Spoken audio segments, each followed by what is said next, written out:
Hola, ¿qué tal? Bienvenidos, bienvenidas a Impacto Económico. Qué bueno que nos siguen en nuestro multimedio Telesur. Soy Luis Francisco Blandón desde Caracas, Venezuela, y estos son nuestros titulares.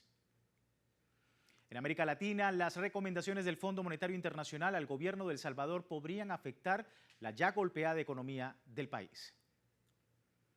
Hoy en Contexto revisamos cómo a un año de la victoria electoral del presidente Nicolás Maduro, Venezuela mantiene un crecimiento económico al alza.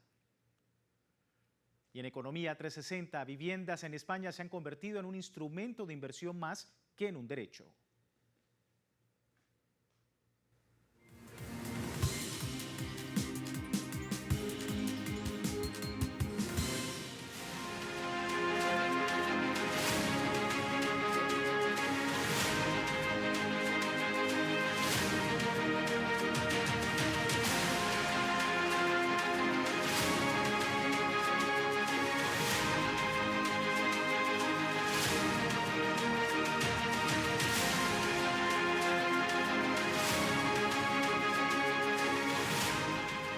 Ahí teníamos en imágenes el recorrido informativo en materia de economía. Empezamos hablando del Fondo Monetario Internacional, que ha recomendado al gobierno de El Salvador subir los impuestos a varios productos y servicios, pero también suprimir plazas de empleados públicos. Una propuesta que, según economistas, va a impactar en la ya golpeada economía del país. Recibimos el informe de nuestro corresponsal en El Salvador, Roberto Hugo Presa. Ahora ya no hay acceso a la información pública. Ante una recaudación fiscal insuficiente, el Fondo Monetario Internacional propuso al gobierno un abanico de medidas económicas.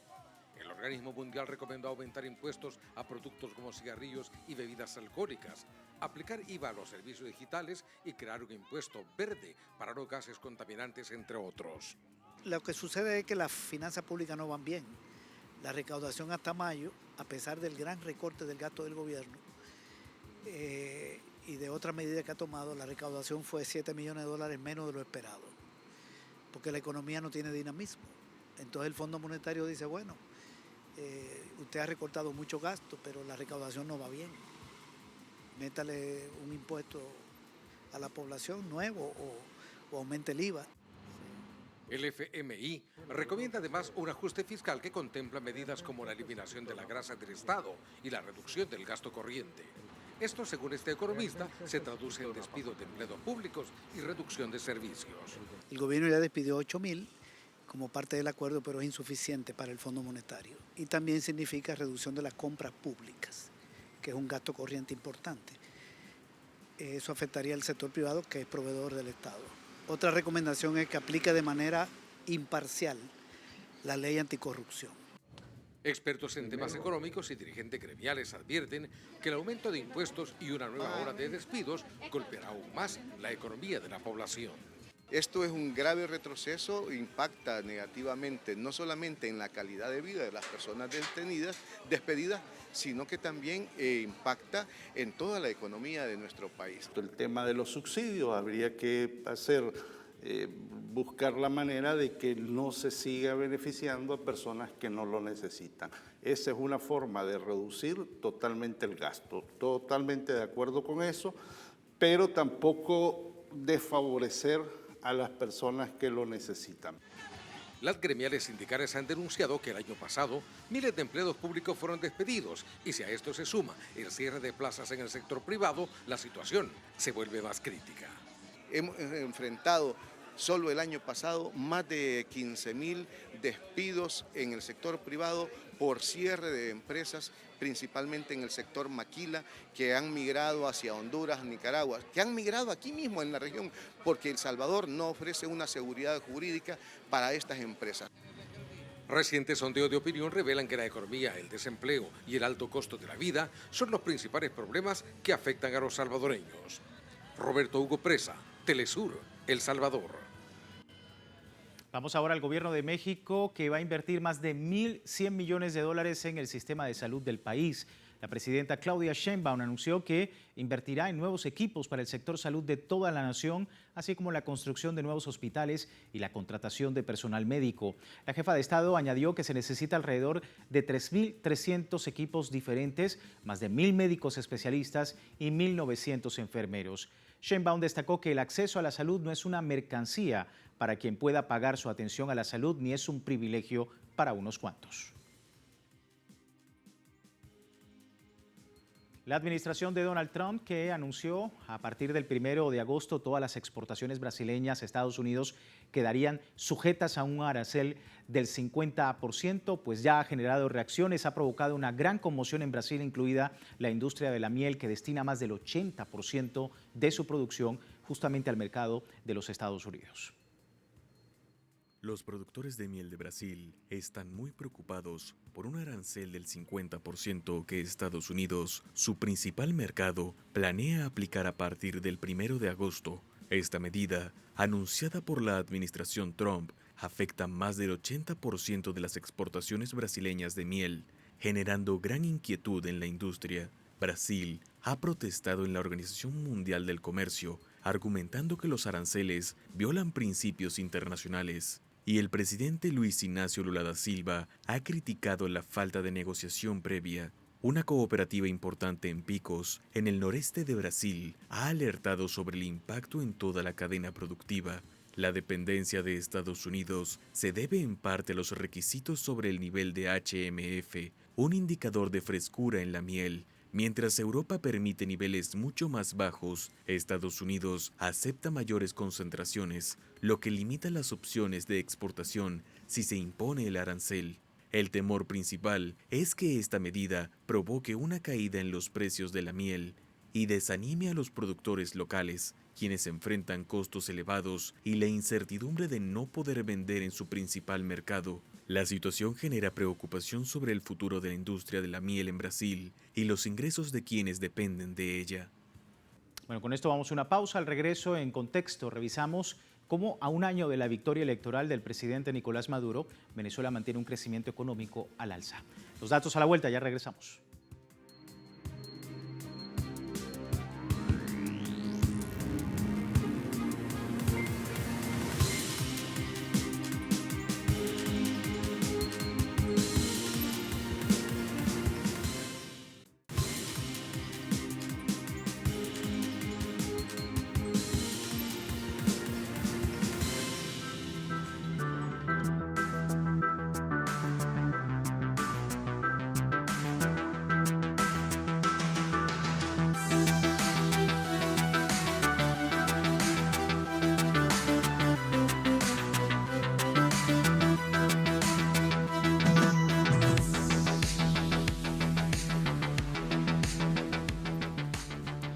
Gracias por seguirnos en Impacto Económico, y en contexto hablamos a un año de la victoria electoral del presidente Nicolás Maduro, haciendo una radiografía de la economía venezolana que ha ido en un paulatino camino de recuperación de sus indicadores en un lapso demarcado por las sanciones, que al día de hoy continúan teniendo un efecto negativo sobre la dinámica de ese país, aunque se hayan implementado diversas iniciativas para mitigar su impacto. Sin embargo, este país no se detiene en su senda de crecimiento. Según datos económicos del segundo trimestre, se refleja un crecimiento de más del 6% en el Producto Interno Bruto del país.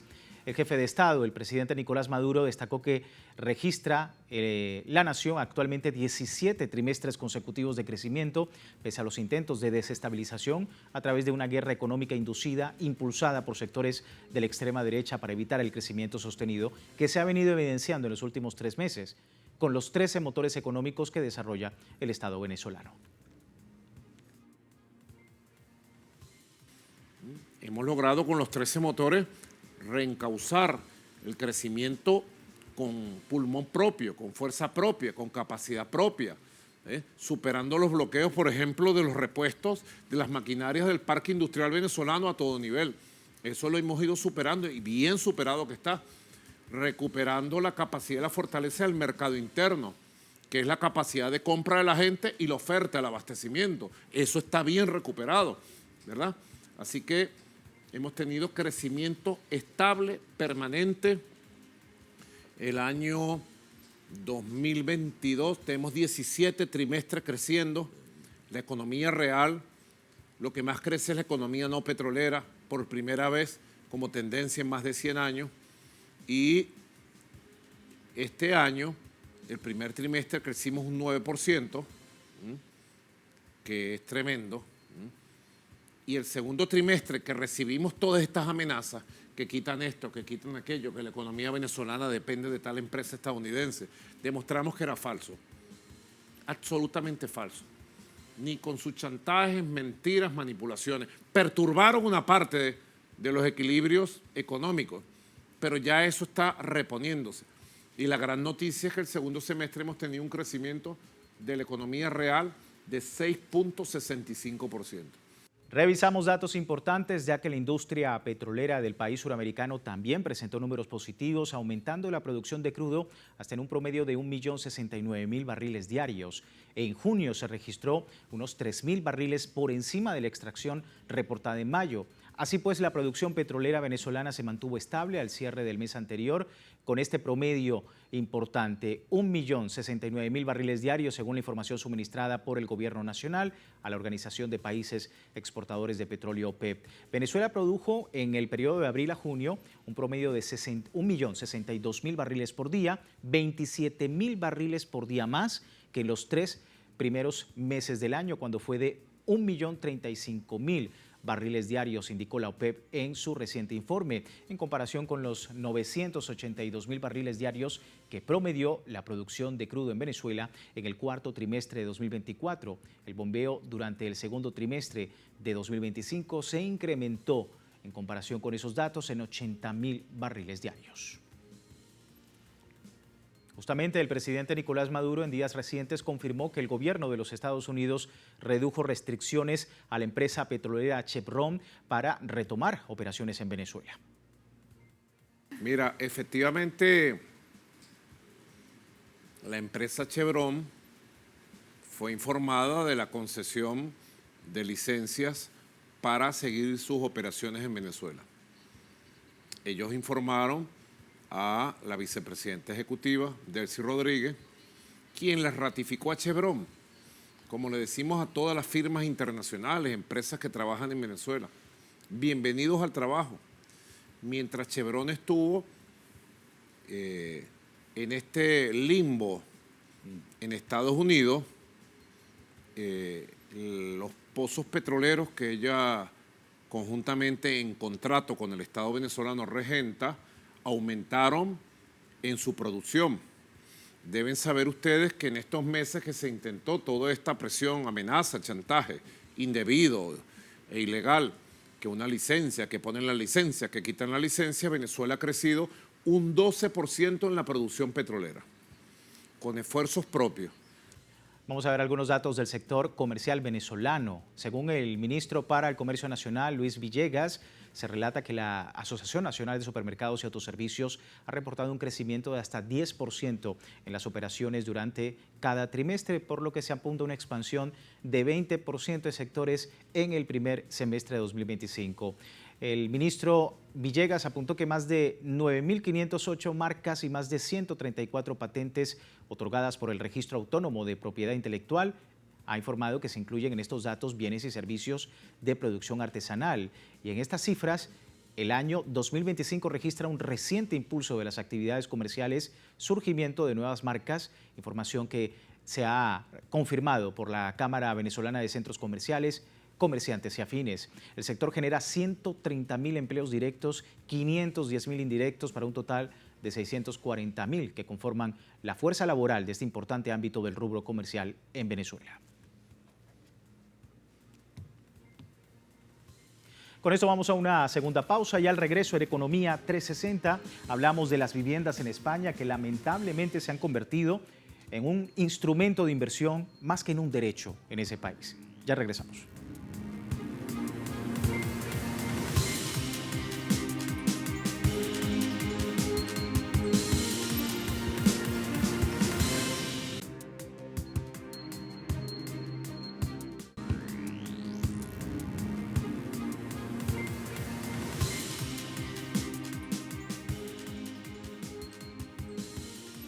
Gracias por seguirnos en Impacto Económico. Hablamos en Economía 360, comenzando en España. La vivienda se ha convertido en un objeto de inversión más que en un derecho, mientras el precio de los alquileres sigue disparado. En Madrid, un fallo judicial ha dado la razón a vecinos organizados que se enfrentaron a un fondo buitre. Una sentencia que califican de histórica y que llega en un contexto de protestas, de movilización por una vivienda digna. Nuestro compañero Álvaro Fragua nos trae más detalles. En el número 7 de la calle Martín Muñoz de las Posadas, en Vallecas, los vecinos vivieron destrozos, goteras y obras a medias.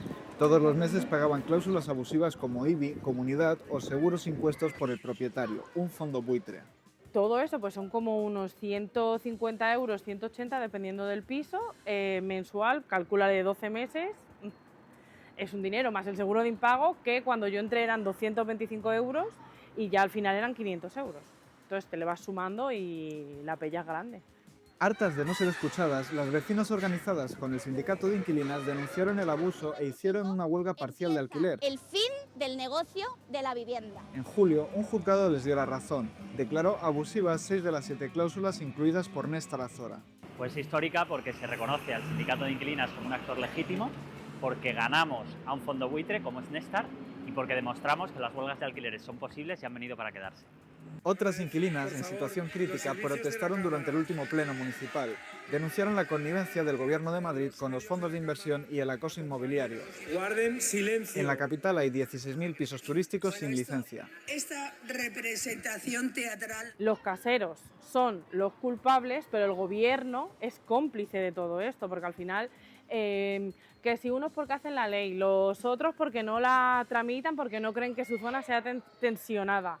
Al final es pasarse la bola de unos a otros, discutir, mientras que los de abajo nos matamos para tener nuestros derechos. El sindicato de inquilinas también cuestiona al Ejecutivo de Sánchez. Denuncian que su acción de gobierno prioriza a los especuladores frente a la ciudadanía. El mercado sí está intervenido, pero a favor de la especulación, con deducciones fiscales para los caseros particulares, con privilegios fiscales para los fondos buitre, con suelo público para esos mismos fondos. Mientras ese arreglo político continúe, nosotros, nosotras, no podemos confiar en esas instituciones. En una región donde 1 de cada 4 casas en alquiler pertenece a grandes tenedores, la sentencia contra Néstor marca un nuevo camino. ¡No duermas en la calle! Mientras los gobiernos compran tiempo, los bloques en lucha siguen organizándose para defender el derecho a tener un hogar. Álvaro Fragua, desde Madrid, para Telesur. Estados Unidos y la Unión Europea sellaron un nuevo pacto comercial que mantiene aranceles del 15% a exportaciones europeas en mercado estadounidense. Se elimina también la carga impositiva para las importaciones de Estados Unidos en mercados europeos. El pacto se concretó durante una reunión en Escocia entre Donald Trump y la presidenta de la Comisión Europea, Ursula von der Leyen. Entre otros puntos, el bloque europeo se compromete a adquirir 750.000 millones de dólares en productos energéticos estadounidenses que incluyen petróleo y gas natural licuado, además de una cantidad de equipo militar. Según el medio alemán Welt, el acuerdo es desventajoso para Europa, ya que durante 24 años Washington aplicó aranceles de solo alrededor del 2% a productos europeos. Ya hay voces críticas a propósito de este escenario. En Angola, más de 2.000 personas realizan una manifestación contra el aumento de los precios del combustible y el transporte. Los manifestantes portaron pancartas, han denunciado el deterioro de las condiciones de vida y han exigido medidas inmediatas para frenar la inflación en ese país. Exigen a las autoridades reducir los costos del diésel que afectan especialmente el transporte público, mientras la presión social crece por tercer fin de semana consecutivo. Los ciudadanos muestran preocupación debido al aumento de los precios y han advertido que continuarán en las manifestaciones hasta que el gobierno cumpla con sus demandas.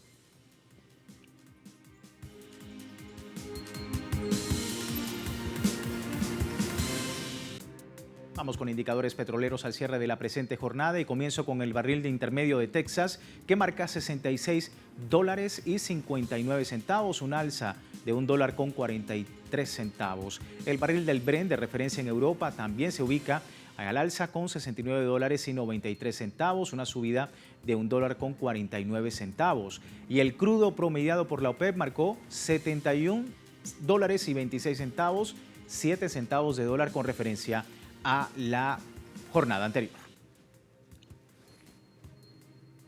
Con esto finalizamos Impacto Económico. Les recuerdo www.telesurtv.net, siempre con nuestra señal en tiempo real desde cualquier parte del mundo, y en Telegram, el servicio informativo de Telesur, las 24 horas del día. Le invitamos a seguirnos allí minuto a minuto con nuestra programación. Siga con nosotros.